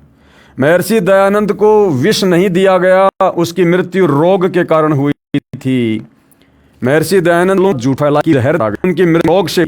इसका प्रमाण है पुस्तक दयानंद चरित पेज नंबर 216 तथा पुस्तक श्री मद दयानंद प्रकाश पेज नंबर 437 पर। पुस्तक नव जागरण के पुरोधा दयानंद सरस्वती, प्रकाशक परोपकारिणी सभा के सरगंज अजमेर राजस्थान, पेज नंबर 529, 530, 531, 536 पर। महर्षि दयानंद का सन 1857 के स्वतंत्रता संग्राम में कोई योगदान नहीं था। इसका प्रमाण है पुस्तक नव जागरण के पुरोधा दयानंद सरस्वती 38, 41, 42, 43, 44, 45 पर। महर्षि दयानंद द्वारा अन्य महापुरुषों तथा धर्मों की मिथ्या आलोचना, बंदी छोड़ कबीर परमेश्वर जी के ज्ञान विचार। सत्यार्थ प्रकाश के समोल्लास 11 पेज नंबर 306 और 307 पर। सिख धर्म के प्रवर्तक नानक देव साहब जी की मिथ्या आलोचना तथा नानक देव जी को मूर्ख कहा गया है। महर्षि दयानंद जी की इस पुस्तक में श्री गुरु ग्रंथ साहिब जी को पुराणों तुल्य मिथ्या ज्ञान कहा है। सत्यार्थ प्रकाश समोल्लास 11 पेज नंबर 307 से 309। महर्षि दयानंद जी कहते हैं कि एक रामदास नाम के संत अनुसूचित जाति से संबंध रखते थे। महर्षि दयानंद ने उसको जाति का ढेड कह के संबोधित किया है। सत्यार्थ प्रकाश के समोल्लास 11 पेज नंबर 311 पर। महर्षि दयानंद जी ने ईसाइयों को मूर्ख, जंगली, दम्भी कहा है। सत्यार्थ प्रकाश समोल्लास 13 पेज नंबर 407, 410, 414, 417, 425, 419, 428, 437 पर मुसलमान धर्म के ऊपर अभद्र कटाक्ष किया है। सत्यार्थ प्रकाश के समोल्लास 14 पेज नंबर 450, 451, 506, 507, 476, 477, 480 पर 483, 485, 486, 489, 494 और 499 पर महर्षि दयानंद जी कहते थे कि परमात्मा रोग नाश नहीं करता। समोल्लास 14 पेज नंबर 488 पर, जबकि ऋग्वेद मंडल 10 सूक्त 161 मंत्र 2 में लिखा है परमात्मा अपने साधक का असाध्य रोग नाश करके 100 वर्ष की आयु प्रदान कर देता है। यानी भाइयों और बहनों, कितनी उआबाई, कितना झूठ महर्षि दयानंद ने अपनी सत्यार्थ प्रकाश में लिखा हुआ है, जिसको आर्य समाज शिरोधार्य मानता था, वेदों के अनुसार लिखी हुई पुस्तक मानता था। और इस अज्ञान को पढ़ते पढ़ते उनकी पीढ़ियां गुजर गई थी। अब जब सतगुरु रामपाल जी ने आकर ये सच्चाई समाचार पत्रों के माध्यम से, सत्संगों के माध्यम से आम समाज में धीरे धीरे उजागर की, तो आर्य समाज के आचार्यों के पेट में दर्द होने लगा, क्योंकि उनका धंधा इन्हीं पुस्तकों को बेचकर दान धर्म से चल रहा था। तो उन आचार्यों ने नादान जनता को संत रामपाल जी के खिलाफ भड़काना शुरू कर दिया। महर्षि दयानंद जी को यथार्थ आध्यात्मिक ज्ञान नहीं था। वे किसी मंत्र ओम नाम के जाप के पक्ष में नहीं थे। इसका प्रमाण कहाँ है? सत्यार्थ प्रकाश के समोल्लास 11 पेज नंबर 263, 264। जबकि यजुर्वेद अध्याय 40 मंत्र 15 के अनुवाद में महर्षि दयानंद ने स्पष्ट किया है कि जिस परमात्मा का नाम ओम है उसका सुमरण करें, न कि ओम मंत्र का। पुस्तक महर्षि दयानंद सरस्वती का जीवन चरित्र, प्रकाशक हैं आर्य समाज, नया आवास, दिल्ली। इसके पेज नंबर 62 पर एक पुजारी के द्वारा ये पूछने पर कि परमात्मा का कौन सा नाम जाप करें, उत्तर में महर्षि दयानंद ने कहा सच्चिदानंद, यही नाम जाप किया करो और नहीं। तथा पुस्तक नव जागरण के पुरोधा दयानंद सरस्वती के पेज नंबर 93 तथा 83 पर गायत्री मंत्र का जाप करने को कहता था। हर बात में दोगलापन। महर्षि दयानंद को वेद ज्ञान भी नहीं था। सत्यार्थ प्रकाश के समोल्लास 3 पेज नंबर 38 पर गायत्री मंत्र के विषय में कहा है कि भू भवः स्वः, ये 3 वचन तैतरीय आरंक्य के हैं। यदि वेद ज्ञान होता तो कहते कि ये पूरा मंत्र यजुर्वेद अध्याय 36 मंत्र 3 का है। यजुर्वेद अध्याय 36 मंत्र 3 का अनुवाद भी महर्षि दयानंद ने ही किया है, जो सत्यार्थ प्रकाश वाले अनुवाद से अलग है। कारण ये है कि महर्षि दयानंद भांग का सेवन करता था। प्रमाण महर्षि दयानंद की आत्मकथा पुस्तक के पेज नंबर 8 पर, पुस्तक नव जागरण के पुरोधा दयानंद सरस्वती पेज नंबर 36 पर, पुस्तक महर्षि दयानंद सरस्वती का जीवन चरित्र पेज नंबर 50 पर लिखा है कि वो भांग पिया करता था। इसलिए सत्यार्थ प्रकाश में किए अनुवाद से भिन्न अर्थ यजुर्वेद के अनुवाद करते समय याद नहीं रहा कि मैं क्या अनुवाद कर रहा हूँ। वास्तविकता यह है कि गायत्री मंत्र की व्याख्या जो सत्यार्थ प्रकाश में की है वह किसी की नकल उतारी है। यजुर्वेद अध्याय 36 मंत्र 3 का अनुवाद महर्षि दयानंद का है। यदि भांग का सेवन छोड़ दिया होता तो याद रहता कि सत्यार्थ प्रकाश के समोल्लास 3 पेज नंबर 38 पर क्या अनुवाद किया है, क्योंकि सत्यार्थ प्रकाश को दूसरी बार भाद्रपद संवत 1939 को शुद्ध करके लिखा गया। प्रमाण सत्यार्थ प्रकाश की भूमिका पेज नंबर 8 तथा 12 पर। संवत 1940 में महर्षि दयानंद जी की मृत्यु हो गई थी। यजुर्वेद का पूरा ऋग्वेद का 1 से 6 मंडल का अनुवाद संवत 1934 से संवत 1939 तक किया, 5 वर्षों में किया तथा 1940 संवत में महर्षि दयानंद जी की मृत्यु हो गई। इससे यह सिद्ध हुआ कि सत्यार्थ प्रकाश का संशोधन व यजुर्वेद का अनुवाद साथ साथ किया गया तथा महर्षि दयानंद को ये ज्ञान नहीं कि जिसे गायत्री मंत्र कहा है उसका सत्यार्थ प्रकाश में क्या अर्थ है तथा वेद भाष्य में क्या किया गया है। इससे स्वयं सिद्ध है कि महर्षि दयानंद ने भांग पीना त्यागा नहीं। एक और प्रमाण है कि सत्यार्थ प्रकाश प्रमाण समोल्लास 8 पेज नंबर 197 198 पर लिखा है कि सूर्य पर मनुष्य रहते हैं, वहाँ पर सारी सुख विशेष पदार्थ हैं। काजू किशमिश ज्वार बाजरा गेहूँ तथा फल बाग बगीचे पृथ्वी की तरह सूर्य पर भी हैं। वहाँ अर्थात सूर्य पर रहने वाले व्यक्तियों द्वारा इन्हीं वेदों को पढ़ा जाता है। विचार करें, संवत 1940 अर्थात सन 1883 में महर्षि दयानंद जी की मृत्यु हुई तथा संवत 1939 यानी 1882 तक सत्यार्थ प्रकाश का संशोधन किया। यदि भांग का नशा नहीं करता तो उपरोक्त गलती नहीं करता। इससे सिद्ध है कि महर्षि दयानंद भांग सेवन के साथ साथ हुक्का पीता था। इसका प्रमाण कहाँ है? पुस्तक महर्षि दयानंद सरस्वती का जीवन चरित्र पेज नंबर 302 पर। तमाकू खाता, हुल्लास भी सूंघता था, इसी पुस्तक महर्षि दयानंद सरस्वती का जीवन चरित्र पेज नंबर 208 पर। और चाय पीता था, इसका प्रमाण भी पुस्तक नव जागरण के पुरोधा दयानंद सरस्वती पृष्ठ 381 पर। अब देखो भाइयों और बहनों, बार बार गुरुदेव भगवान भांग के साथ में, तमाकू के साथ में चाय को भी नशा घोषित कर रहे हैं। इसीलिए सत्सेवक भाई बहनों ने आज से 4 साल पहले ही चाय का सेवन करना छोड़ दिया। महर्षि दयानंद ने कहा है कि परमात्मा की संध्या अर्थात प्रार्थना व स्तुति आदि उपासना केवल 2 समय सुबह और शाम को करनी चाहिए। जप तथा पुरुषचरण करना आवश्यक नहीं है। प्रमाण जीवन चरित्र महर्षि दयानंद सरस्वती पृष्ठ 294, जो वेद विरुद्ध ज्ञान है। वेदों में तो 3 समय की संध्या बताई है भाई। उत्तर, वेदों में लिखा है कि परमात्मा की प्रार्थना संध्या 3 समय प्रातः, दोपहर तथा शाम को करनी चाहिए। इसका प्रमाण ऋग्वेद मंडल 8 सूक्त 1 मंत्र 29 व ऋग्वेद मंडल 9 सूक्त 13 मंत्र 13 में तथा यजुर्वेद अध्याय 19 मंत्र 26 में प्रमाण है कि परमात्मा की उपासना स्तुति 3 समय करने को कहा है। महर्षि दयानंद हवन यज्ञ की विधि लकड़ियों को जलाकर घी डालकर करने को बताते हैं, जबकि ऋग्वेद मंडल 9 सूक्त 86 मंत्र 10 में ज्योतिर्यज्ञ से यानी ज्योति यज्ञ का महत्व कहा है। अर्थात वेदों में ज्योति यज्ञ का प्रावधान है। संत रामपाल जी महाराज ज्योति यज्ञ को करवाते हैं। विवाह के संबंध में सत्यार्थ प्रकाश समोल्लास 4 पेज नंबर 69 70 71 96 97 102 103 जो कतई संभव नहीं है। कैसे? माता बच्चे को केवल 6 दिन दूध पिलाए, 6 दिन के पश्चात दाई अपना दूध उस नवजात बच्चे को पिलाए। समोल्लास 4 पेज नंबर 82 पर, जो बिल्कुल भी संभव नहीं है। अधिक प्रमाणों के लिए कृपया पढ़िए पुस्तक कड़वा सत्य तथा ज्ञान गंगा, उसमें आपको विस्तार से सब कुछ जानने और सुनने को मिलेगा। अब भाइयों और बहनों, शास्त्र अनुकूल साधना से क्या लाभ होता है? क्योंकि जब हम परमेश्वर की शास्त्र अनुकूल साधना सच्चे सदगुरु से लेकर प्रारंभ कर देते हैं और मर्यादाओं में रहते हैं तो भगत को परमात्मा से मिलने वाले सर्व लाभ प्राप्त होना शुरू हो जाता है।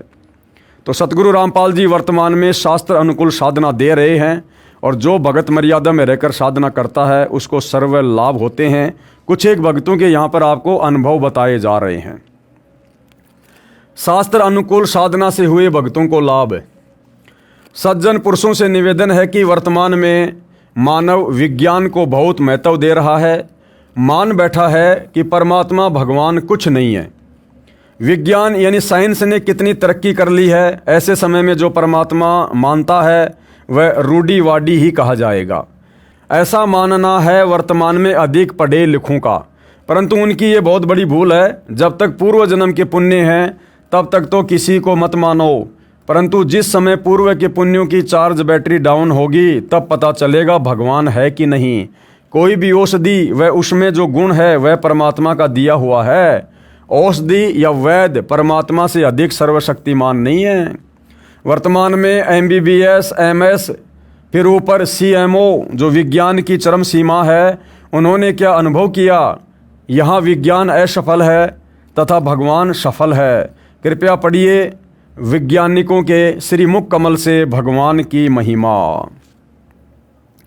अब यहाँ पर एक भगत हुए हैं डॉक्टर ओम प्रकाश CMO, ये हरियाणा में CMO के पद पर थे और किस प्रकार से ये स्वयं दुखी थे और इनकी जो धर्मपत्नी थी उसको भी आँखों की समस्या थी, जबकि ये तो बहुत बड़े डॉक्टर थे।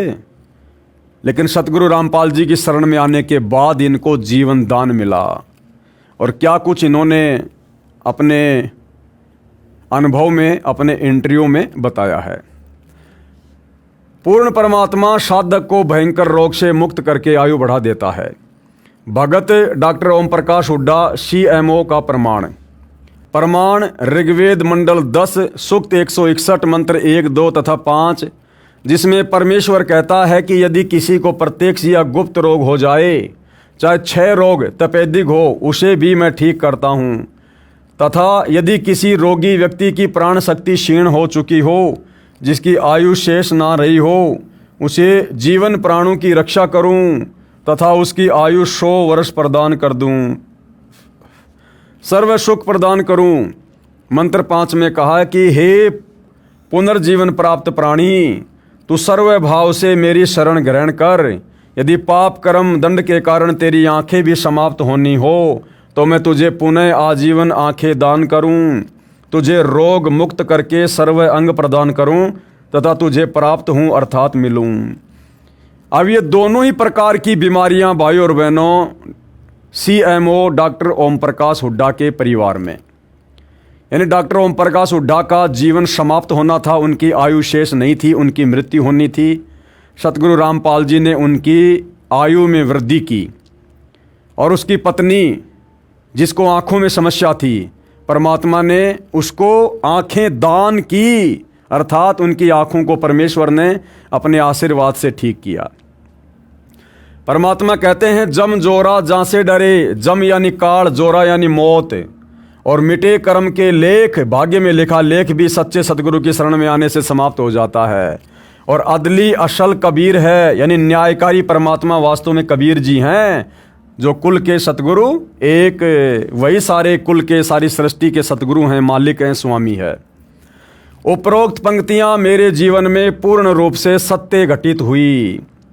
मैं Bhagat doctor Om Prakash Hooda CMO MBBS MS eye specialist 18A circular road Rohtak में रहता हूं और मेरा मोबाइल नंबर 9813045050 है।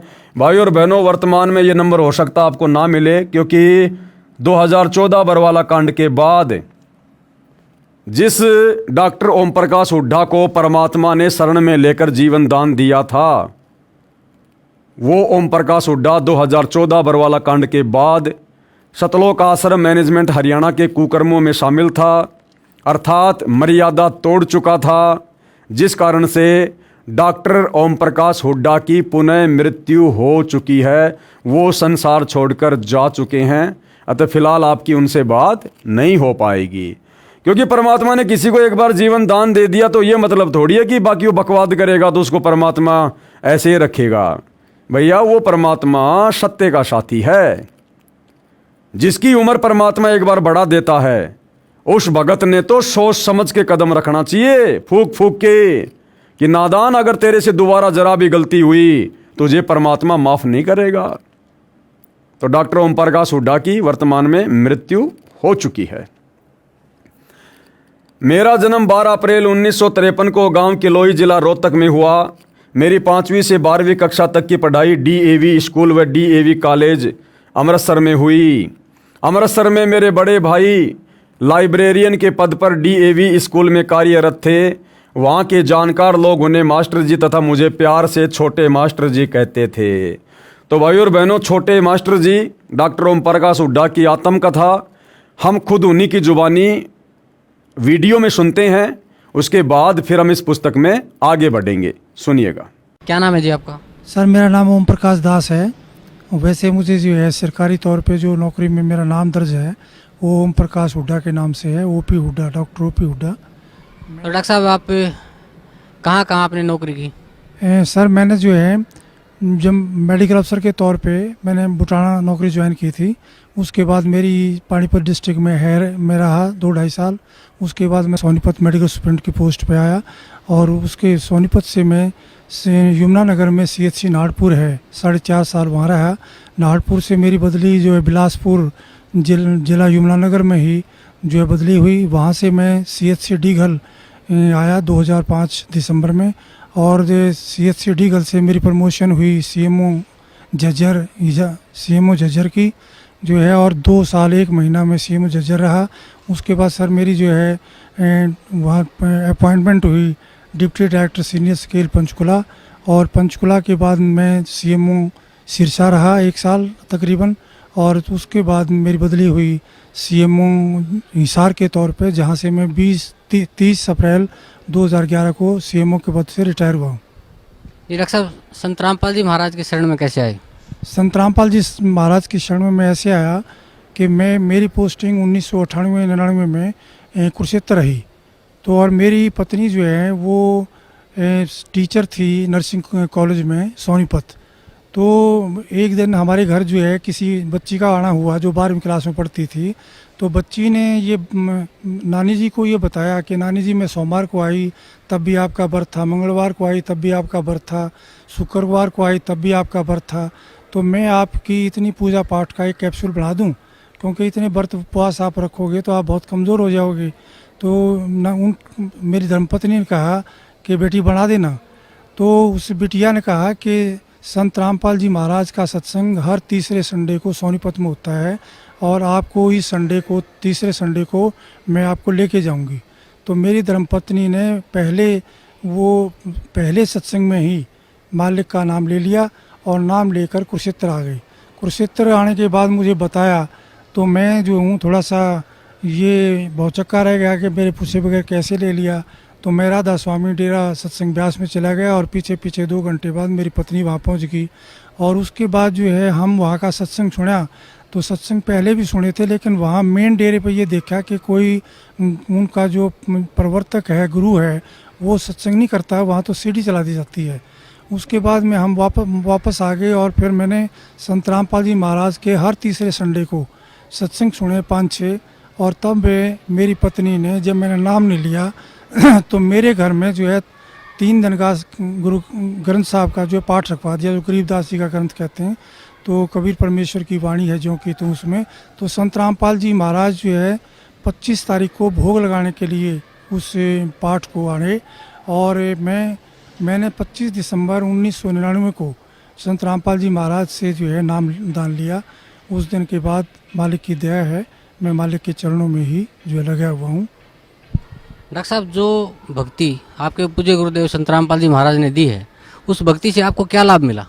सर जो मेरे पूज्य गुरुदेव संत रामपाल जी ने जो भक्ति दी है, उसके दौरान मालिक ने एक वाणी का उल्लेख करते थे कि जम जो राजा से डरे मिटे कर्म के लेख, अदली अदल कबीर हैं कुल के सतगुरु एक। तो मेरे जीवन के अंदर ये वाणी जो है बिल्कुल जो कि तो खरी उतरती है, क्योंकि मैं कलोई गांव में रोहतक ज़िला में पैदा हुआ था, और मेरी डेट ऑफ बर्थ 12/4/1953 है, और मैं 5वीं क्लास में अमृतसर चला गया था, और वहाँ पे पवित्र हरमंदिर साहिब के ही नकल पर जो है हिंदुओं का जो है दुर्गाना टेम्पल है। तो उस दुर्गाना टेम्पल में जो हूँ एक सेवक था, बहुत बूढ़ा व्यक्ति, वो ज्योतिषा काम भी करता था। तो उन्होंने मुझे कहा, मेरे बड़े भाई को जैसे जो है मास्टर जी कहते थे, तो मुझे छोटे मास्टर जी कहा करते थे कि छोटे मास्टर जी इधर आओ। तो उन्होंने मेरा हाथ दे कर के ये मुझे बताया कि काके बेटा आप जो है डॉक्टर बनोगे, और आपकी उम्र जो है 50 वर्ष है। तो मैं 50 वर्ष की आयु को जो है सुन करके, तो जब उनका भगत जी का संत जी का जो भी ज्योतिषी थे उनका हाव भाव देखा, तो वो एकदम से सहम गए कि बच्चे को आपने उम्र गलत बता दी, कि भाई ये ऐसा ना हो कि चिंता में पड़ जाए। तो उम्र तो उन्होंने ठीक बताई थी, लेकिन चिंता मगन ना हो जाए बच्चा, विचलित ना हो जाए। लेकिन मालिक की दया थी कि जो है मैं विचलित नहीं हुआ, और अपनी डॉक्टरी की पढ़ाई सुन कर के डॉक्टर बनोगे, तो अपनी पढ़ाई के अंदर ही मैं लीन हो गया और डॉक्टर ही बना। और जब मैं सर्विस में आया तो मुझे याद नहीं रहा, कार्ड के दबाव से जैसे पता लगा संत रामपाल जी की वाणी से कि हमारे ऊपर कार्ड का बहुत प्रेशर है, तो हमारी बुद्धि का कंट्रोल भी उसके हाथ में है। जब तक आप उसकी भक्ति या अन्य देव देवताओं की भक्ति करते हो, तो मुझे वो याद नहीं रहा कि तेरी उम्र 50 साल है। लेकिन जब मुझे जो है 10-11 अप्रैल की रात्रि को, और ये मेरे हाथों में दर्द होना शुरू हुआ, मेरी छाती में दर्द होना शुरू हुआ, तब मैंने अपने बच्चों को, पत्नी को कहा कि पीजीआई रोहतक में चलते हैं, टेस्ट कराते हैं। तो वहाँ जा कर के देखा, एक जवान डॉक्टर था बहुत अच्छा, उसको मैंने अपना परिचय दिया कि मैं HMS 1 ए ग्रुप का आदमी हूँ, SMA हूँ, डॉक्टर OP हुड्डा हूँ, मेरे ये क्लास फेलो हैं, मेरे ये टीचर हैं, आपको किसी की चीज़ की आवश्यकता पड़े आप उसको बुला लेना। तो उसने मेरी स्थिति देख करके जो भी जो है दाएं बाएं टेलीफोन किए सीनियर व्यक्तियों को, तो उसके बाद जो है मुझे इस ICU में शिफ्ट करने लगे हो। तो मुझे पता लग गया कि जो है भाई मेरे को कोई बहुत गंभीर बीमारी है।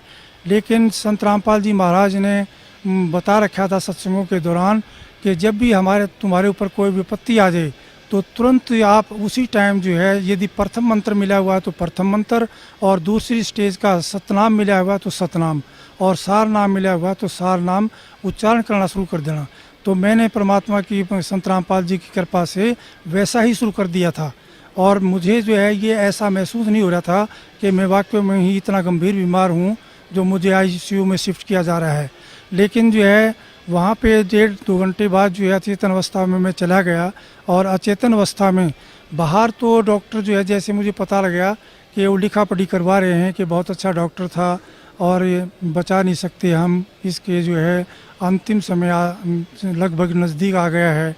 तो बाहर तो फाइलों पे ऐसे जो लिखवा रहे थे, आपको कहीं ले जाना हो तो ले जाओ मेरी पत्नी को, मेरे बच्चों को, जो कि ये बात सुन करके वो रोने लग गए। और मैं अचेतन अवस्था में जो हूँ, मुझे देख रहा हूँ कि काल के दूत जो है मेरे को लेने मेरे निकट आ रहे हैं, और निकट आकर के मुझे कह रहे हैं कि आपका समय पूरा हो गया है, हम आपको लेने आए हैं। तो मैं उनसे कुछ कह पाता इससे पहले ही कबीर परमेश्वर ने मेरे सिर पे पंजा रख दिया, और जो है उनका चित्र मुझे प्रतिबिंब की तरह शीशे में जैसे नज़र आती है फ़ोटो, ऐसे नज़र आया। और इस क्षण भर में ही कबीर परमेश्वर के हाथ के ऊपर, पंजे के ऊपर संत रामपाल जी का पंजा, और जो शरीर के ऊपर जो है संत रामपाल जी का शरीर जो है हो जाता है। तो जो है संत रामपाल जी ये कहते हैं कि कबीर परमेश्वर ने आपकी जो है उम्र जो है भक्ति के लिए बढ़ा दी है। तो इस बात पर मेरा बहुत रोना छूट जाता है कि मालिक, आप ही स्वयं कबीर परमेश्वर है, आप चोला धारण करके आए हो, आप ही जो है ये सारे खेल कर रहे हो मालिक, आप ही कबीर परमेश्वर हैं। और इस काल के लोक में मालिक आपकी दया के बगैर कोई भक्ति नहीं कर सकता, आप ही भक्ति करा सकते हो मालिक। तो इतना कहकर मुझे रोना छूट जाता है। और काल के दूत जो है संत रामपाल जी महाराज को देख करके दूर भागने लग जाते हैं, और मैं अचेतन अवस्था में अपना सो जाता हूँ। तो जब 3 दिन मुझे ICU में हो गए, तो मैं उठ करके जो है बाथरूम में पेशाब करने के लिए, बाथरूम के लिए जाने लगा। तो एक सीनियर डॉक्टर का राउंड हो रहा था, प्रोफेसर का, तो उनमें से एक सीनियर डॉक्टर भाग करके आया। उसने तो मुझे पकड़ के कहा, डांटा कि डॉक्टर साहब तुम क्या कर रहे हो, तुम्हें कोई अकल नहीं है, तुम्हें जो इतना भयंकर हार्ट अटैक हुआ था, हम हैरान है कि आप बच कैसे गए हो, तुम आपको पैदल नहीं चलना है बिल्कुल, तो आप बैठो अपने बेड पे, व्हील चेयर मंगाते। तो इस प्रकार से संत रामपाल जी महाराज ने मेरी उम्र दान दिया। संत रामपाल जी महाराज के बारे में मैंने अपने मेडिकल PGI MS के स्टाफ को, डॉक्टरों को बताया, लेकिन जो है परमात्मा के बगैर, संत रामपाल जी की महाराज की के बगैर जो है कोई किसी, ये आध्यात्मिक चैनल है जो हर एक में प्रेजेंट है, ये आध्यात्मिक चैनल और नहीं हो सकता। मालिक जिसका आध्यात्मिक चैनल और करते हैं, वही हज़ारों किलोमीटर दूर से और देश विदेशों से यहाँ पर के मालिक की वाणी सुनने के लिए, मालिक के पथ पे चलने के लिए आ रहे हैं। तो मालिक की जैसे वाणी है, मुझे ये भी मैं उनको, अपने कर्मचारी अधिकारियों को सुना करता था कि मासा घटे ना तिल बढ़े, विद ना लिखे जो लेख, और साचा सतगुरु मेट कर ऊपर मार दे मेघ। ये मालिक मेरे साथ बिल्कुल जो का तो कर दिया आपने, कि काल में लिखा हुआ है कि मैं एक भी सांस तुम्हें जितना दे रखा है उसको बढ़ाऊंगा नहीं, ना वो बढ़ा सकता है, ना उसकी पूजा पाठ से बढ़ सकता है, ना देव देवताओं की पूजा पाठ से ये बढ़ सकते हैं मालिक, ये आप ही कर सकते हो। आप सत्य हो, आपकी वाणी सत्य है मालिक, आपका विज्ञान सत्य है, आप पूर्ण परमेश्वर हो। संत रामपाल जी महाराज, आप जो चाहे सो कर दें। 14 कोट दूजम डरी ऊद बूजम त्रास निवारे, चित्रगुप्त के कागज़ फाड़े मालिक, आप चित्रगुप्त के कागज़ फाड़ दिए आपने, मेरी उम्र बढ़ा दी मालिक। मेरी धर्मपत्नी श्रीमती शीला हुड्डा 6/12/4 को PGIMS रोहतक में दाखिल हुई। तो मेरी उस टाइम नाहरपुर CHC में पोस्टिंग थी SMO के पद पर। तो मुझे टेलीफोन गया यमुनानगर ज़िले में थे है ये CHC। मुझे टेलीफोन गया तो मैं वहाँ आया और ये मालिक की आज्ञा ले चुके थे कि जी ऐसा ऐसा हो गया। तो मालिक ने कहा कि अपना इलाज कराओ। तो मेरी पत्नी को वहाँ मैं आया, मैंने देखा स्पेशल वार्ड मिला हुआ था। तो ये जो भी डॉक्टर आता, जो भी जो कर्मचारी आता वहाँ पे, ये कह कर के जो है रोने लग जाती थी कि मेरी आँख क्या ठीक हो जाएगी, क्योंकि इनकी आँख में बैंगापन हो गया था। तो उस बैंगनपन की वजह से जितने भी डॉक्टर आते वो यही कह करके जाते कि हमारे बस की बात नहीं है। जैसे आई डिपार्टमेंट से दाखिल हुए थे तो आई डिपार्टमेंट वालों ने कहा कि हमने सारे टेस्ट करा लिए हैं, आप न्यूरोलॉजी वालों को दिखाओ। न्यूरोलॉजी वालों को दिखाते रहे, उन्होंने कहा कि कोई भी डिफेक्ट नहीं है, इनका MRI, कैट स्कैन, अल्ट्रासाउंड सब कर लिया हमने, तो हमें कोई डिफेक्ट नज़र नहीं आता है। और मैं खुद स्वयं जो आई सर्जन हूँ, MS MD डॉक्टर हूँ, तो आँखों के ऑपरेशन जो मैंने बहुत किए हैं। तो मैं भी हैरान था कि कोई भी जब डिफेक्ट नहीं है किसी में चीज़ में, तो ये ठीक क्यों नहीं हो रही हुई है, उन दवाई क्यों नहीं लग रही है। तो इस प्रकार से वो लगभग जो है 7-8 दिन जो है इधर से उधर स्पेशलिस्टों की जो है राय लेते रहे और हार कर उन्होंने जो कहा कि आपने कोई ऑल इंडिया या किसी अन्य स्थान पर दिखाना है तो दिखा लो, और ये पता नहीं ठीक होगी कि नहीं होगी, हमारी समझ में जो है इनकी बीमारी नहीं आई है। तो उसके बाद जो है ये संत रामपाल जी का सत्संग था बरवाला में, क्योंकि करौथा में भी सत्संग करते थे। ये 14 दिन के बाद जो यहाँ एक सत्संग यहाँ बरवाला में मालिक का होता था, संत रामपाल जी महाराज का। तो ये बस में बैठ कर के हमें बता करके कि मैं वहाँ जा रही हूँ, और ये बस में बैठ कर के यहाँ आई। और संत रामपाल जी महाराज सतगुरु से जो है के चरणों में बैठकर तो रोते हुए उन्होंने बताया कि मालिक देखो मेरी आँख ठीक नहीं हो रही है, डॉक्टर ने जवाब दे दिया है, आप ही मालिक, आप उम्र बढ़ा सकते हो, तो आप क्या नहीं कर सकते मालिक। तो मालिक ने कहा कि मेरी तरफ देखो कि मैं कितने नज़र आता हूँ, आप 2 नज़र आते हो मालिक। दोबारा जो है नीचे करके गर्दन इन्होंने चरणों की सेवा करते टाइम दोबारा मालिक ने कहा देखो कितने नज़र आता हूँ मैं, मेरा 2 नज़र आते हो मालिक, मैं झूठ नहीं बोलूँगी। फिर तीसरी बार मालिक ने कहा कि अब देखो आप। तो मालिक ने जो है सिर पे हाथ रखा हुआ था, तो माँ ये कहने लगी मालिक एक नज़र आते हैं बिल्कुल, मैं बिल्कुल ठीक हो गई हूँ मालिक। तो ऐसे दयालु है परमात्मा, सतगुरु जो चाहे सो करिए, 14 कोट दूर जम डरी। ये मालिक आपकी वाणी सत्य, आप सत्य, आपने वाणी में बताया मालिक कि जय सतगुरु मिलते नहीं जाते यम के द्वार, यम द्वारे में दूत सब करते खींचा तान, उन तक वो ना छूटता फिर फिरता चाँदों खान, चारों खाने में भरमता कबू न लगता पार, सो फेरा सब मिट गया मेरे सतगुरु के दरबार। हे मालिक, मालिक आपने बड़ी दया करी, आपने जो है मेरी उम्र बख्शी। लेकिन मालिक के दरबार में आने से ये एक सच्ची भक्ति है, और सच्चे पुरुष हैं और सत्पुरुष हैं, और ये स्वयं कबीर परमेश्वर ही आए हुए हैं चोला बदल करके। तो ये जो चाहे सो कर दे। तो मालिक ने हमें ऐसा सच्चा ज्ञान दिया है जो धरती के ऊपर कहीं भी उपलब्ध नहीं है। क्योंकि मैं अपने परिवार सहित, बच्चों सहित जो है, पहले हमारी समाजी तो थे ही, क्योंकि रोहतक जिले से बिलोंग करते थे और DAV स्कूल DAV कॉलेज में मैं पढ़ा। उसके बाद जो है हमने जैन मुनियों का नाम लिया। उसके बाद हम ब्रह्म कुमारी आश्रम में भी माउंट आबू गए, उनका भी 1.5-2 साल नाम लिया। उसके बाद जो है एक ये हमने साईं जी पंजाबी गुरु थे 80 साल के, 10 साल तक वो बनाए। उसके बाद संत रामपाल जी महाराज मिले तो ये पता लगा कि उनके पास तो कोई भक्ति मार्ग था ही नहीं, कोई मंत्र है ही नहीं, कोई प्रमाण ही नहीं उनके पास। जो संत रामपाल जी महाराज ने हमें जो है सत मंत्र बताए हैं, प्रथम स्टेज के, द्वितीय स्टेज के सतनाम और सार नाम, वो सारे प्रमाणित हैं। गुरुओं की तो भरमार है देश के अंदर, दुनिया के अंदर। सतगुरु वही है जो सच्ची सच्ची बात बताए परमेश्वर के बारे में, इस जीवन में भी सुख दे और जो है हमें मोक्ष भी दे, सतलोक के रास्ते पर चलाए। सतनाम दे करके, सारनाम दे करके, प्रथम मंत्र दे करके, ये मालिक बड़ी दया करी, मालिक बड़ी दया करी, रजा बख्शना मालिक। ऐसे ही इस काल के लोक में भक्ति एक पल भी नहीं कर सकता मालिक, आप ही करवा रहे हैं जो कुछ, आपकी ही दया है संत रामपाल जी महाराज।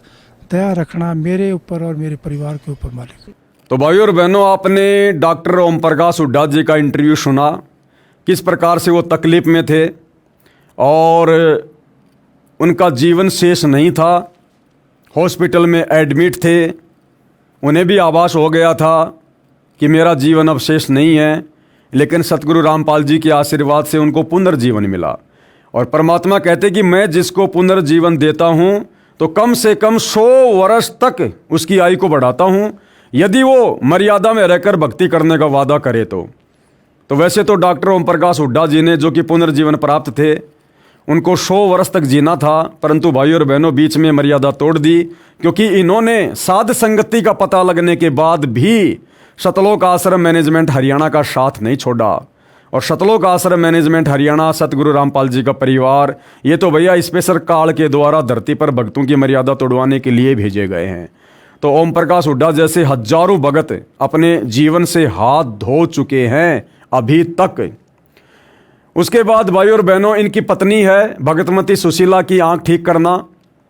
तो इनकी पत्नी जो सुशीला जी है, किस प्रकार से वो आंखों से परेशान थी, क्या उनको रोग था और किस प्रकार से वो सतगुरु रामपाल जी की शरण में आई और परमात्मा ने उसकी आंखों को स्वस्थ किया, हम उन्हीं की जुबानी इस इंटरव्यू में सुनते हैं। सुनिए।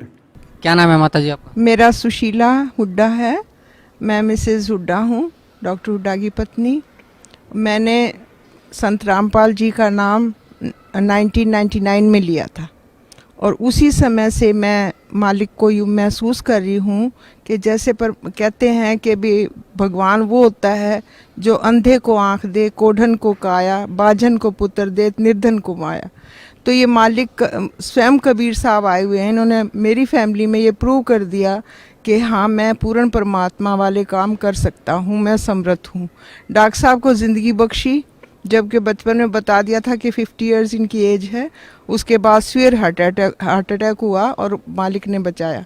इसी प्रकार 2004 में दिसंबर 6 को मेरी आँख जो एकदम टेढ़ी होगी और डिप्लोपिया हो गया, मीन्स डबल विज़न होगी। देखती थी इधर तो मतलब मुझे लगता था जैसे सब दो दो हैं। तो मैं बड़ा परेशान हुई। PGIMS रोहतक में एडमिट हुई। मैं 10 दिन एडमिट रही स्पेशल वार्ड में और मैं जितनी भी इंटर्न्स आती थी उनसे पूछती थी कि क्या इससे पहले कोई ऐसा केस आया है डिप्लोपिया का, क्या मैं ठीक हो जाऊंगी? तो वो कहती हाँ मैडम ठीक हो जाओगे, क्योंकि डॉक्टर्स का तो ये फ़र्ज होता है, साइकोलॉजिकली वो बूस्टअप करती पेशेंट को। लेकिन मुझे नहीं लग रहा था कि मैं ठीक होंगी। सारी इन्वेस्टिगेशंस हो चुकी हैं, न्यूरोलॉजिस्ट को भी दिखा लिया, आई स्पेशलिस्ट को भी दिखा लिया, मेडिसिन वालों को भी दिखा लिया, मेरी इन्वेस्टिगेशन सारी निल हैं और कैसे ठीक होगा। तो फिर 10वें दिन उन्होंने कहा कि आप छुट्टी ले जाओ, घर चले जाओ। फिर मैं यहाँ मालिक के पास आई तो मालिक को मैंने कहा हे बंदी छोड़, इससे अच्छा मेरी मुक्ति करो जब मुझे आपके दर्शन ही नहीं हो रहे मालिक, आप भी मुझे कई कई दिखाई दे रहे हो। तो परमात्मा ने मेरे सिर पे हाथ रखा और कहा इधर देखो। तो मैंने जैसे मालिक की तरफ देखा तो मैंने कहा इस पाक पवित्र स्थान पे खड़ी होकर मैं झूठ नहीं बोलूँगी, मुझे आप उतने ही दिख रहे हो, 3-4 ही। फिर दोबारा बोले कि अब देखो, मैंने कहा उतने ही दिख रहे हो। फिर दोबारा मालिक ने जैसे हाथ रखा तो मेरे मालिक एक हो गए थे। तो मैंने कहा अब एक हो गए मालिक आप, अब मुझे दर्शन अच्छी तरह से हो रहे हैं। ये पूर्ण परमात्मा है, कमी है तो अपने अंदर है। मालिक कहते हैं अपनी वाणी में कि साहिब के दरबार में कमी काहे की नाई, और हंसा मौज ना पावता तेरी चूक चाकरी माही। हमारी अंदर चूक है, जैसा परमात्मा कहते हैं इतना मंत्र करना चाहिए वो हम नहीं कर पाते, उनके नियमों पे हम खरे नहीं उतरते हैं, तो ये कमी हमारी है। मालिक पूर्ण है और पूर्ण परमात्मा है, और मैं इतनी भक्ति कर चुकी थी, टूट चुकी थी, मुझे भगवान की तलाश थी। अर्ली एज में मेरे पेरेंट्स की डेथ हुई तो मैं ये सोचती थी, मैंने नर्सिंग प्रोफेशन इसलिए ज्वाइन किया कि मैं किसी की डेथ नहीं होने दूंगी, मैं इतनी सेवा करूंगी कि किसी के माँ बाप ना मरे। और मेरे ब्रदर मेरे से अगेंस्ट हो गए थे, मेरे फादर सर छोटराम के पीए थे, तू लड़की हमारी बेइज्जती करवाएगी, हमारी नाक कटवाएगी, तू ऐसे प्रोफेशन, तू जो कुछ मर्जी कर ले, ये मत कर। मैंने कहा नहीं, मैंने यही करना है। तो मैं जहाँ भी जिस पेशेंट के पास भी खड़ी होती थी उसकी जी जान से सेवा करती थी, और किसी की डेथ भी हो जाती थी तो उनको रिलेटिव्स के साथ ही रोने लग जाती थी, ये सोच के कि ये क्या ज़िंदगी है, इंसान पैदा होता है मर जाता है, इतना अजीज़ होता है, इतना प्यारा होता है, वो अलग हो जाता है, तो कैसी ज़िंदगी है ये। तो मुझे नहीं पता था कि ये ऐसा भी परमात्मा है जो कि जीवन मरण को भी ख़त्म कर देगा। अब मुझे ये पता चला, परमात्मा कबीर साहब ही जो जन्म मरण को भी ख़त्म करते हैं, और ये वायदा भी करते हैं कि अमर करूँ सतलोक पठाऊँ, ताते बंदी छोड़ कहाऊँ। ये सच्चे पुरुष हैं, सच्चे परमात्मा हैं, सच्चे बंदी छोड़ है। अब मुझे ये सेटिस्फेक्शन होगी कि ये सुप्रीम पावर है, इससे आगे कोई भी पावर नहीं है। और इस परमात्मा का जो ज्ञान है, जब साइंस फेल हो जाती है तब ये शुरू होता है। ये प्रूव कर दिया परमात्मा ने हमारे ऊपर कि जब हम डॉक्टर्स ने जवाब दिया और उसके बाद परमात्मा ने ठीक कर दिया, सिर्फ आशीर्वाद दे के ही। तो ये पूर्ण परमात्मा हैं, हर हालत में 101% है। और अब ये विश्वास भी हो गया कि दोबारा इस जन्म मरण में हम नहीं आएंगे, हमारा मोक्ष भी पक्का होगा। तो भाई और बहनों, आप जी ने डॉक्टर सुशीला हुड्डा का भी इंटरव्यू सुन लिया है। उनको भी आँखों का एक भयंकर रोग था जिसमें कई वस्तुएं दिखाई दिया करती थी, और सतगुरु रामपाल जी ने ना कोई ऑपरेशन किया, ना कोई मेडिसिन दी, जबकि वो बहन पहले सारा सब कुछ उपचार करवा चुकी थी, परेशान हो चुकी थी, आँखों की समस्या समाप्त नहीं हो रही थी। लेकिन सतगुरु रामपाल जी के पास जाते ही और आशीर्वाद मात्र से ही उनकी आंखें बिल्कुल स्वस्थ हो गई, क्योंकि ये परमात्मा के गुणों में लिखा हुआ है कि यदि साधक की आंखों की रोशनी चली जाए तो भी परमात्मा उसे स्वस्थ कर देता है। तो भाइयों और बहनों, सतगुरु रामपाल जी वर्तमान में स्वयं कबीर परमेश्वर हैं, पूर्ण ब्रह्म परमात्मा हैं, और इनके विषय में यदि आप अच्छे से जानना चाहते हो, इनको पहचानना चाहते हो, तो वैसे तो जीव की औकात नहीं है जो खुद के बलबूते पर संत की पहचान कर ले, लेकिन यदि उसकी नीयत अच्छी है और भक्ति यदि मर्यादा में रहकर करेगा तो परमात्मा उसको सद्बुद्धि देते हैं, और परमेश्वर स्वयं ही आशीर्वाद देकर अपनी पहचान करवाते हैं ताकि भगत दृढ़ होकर भक्ति मार्ग पर लगा रहे। तो भाई और बहनों, ऐसे ही बहुत सारे इंटरव्यू, बहुत सारी जानकारियां हमें आगे भी इस पुस्तक से प्राप्त होती रहेंगी, ताकि हम निकट भविष्य में कभी भी ऐसी गलती ना करें जो गलतियां हमसे पहले हमारे अन्य भगत भाई बहन कर चुके हैं और उसकी सज़ा भी भोग चुके हैं। तो कोई भी पुस्तक पढ़ने से, सत्संग सुनने से हमें शिक्षा मिलती है, सावधानी प्राप्त होती है, ताकि हम निकट भविष्य में वो गलतियां ना करें और अपना जीवन मर्यादा में रहकर भक्ति करते हुए सफल बनाएं। तो भाइयों और बहनों, आज के इस वीडियो में केवल इतना ही। अगले पार्ट में कल मालिक के आशीर्वाद से फिर हाजिर होंगे। तब तक गुरुदेव भगवान हम सबको आज्ञा दे, आशीर्वाद दे, सद्बुद्धि दे। बंदी छोड़ सतगुरु रामपाल जी भगवान की जय हो।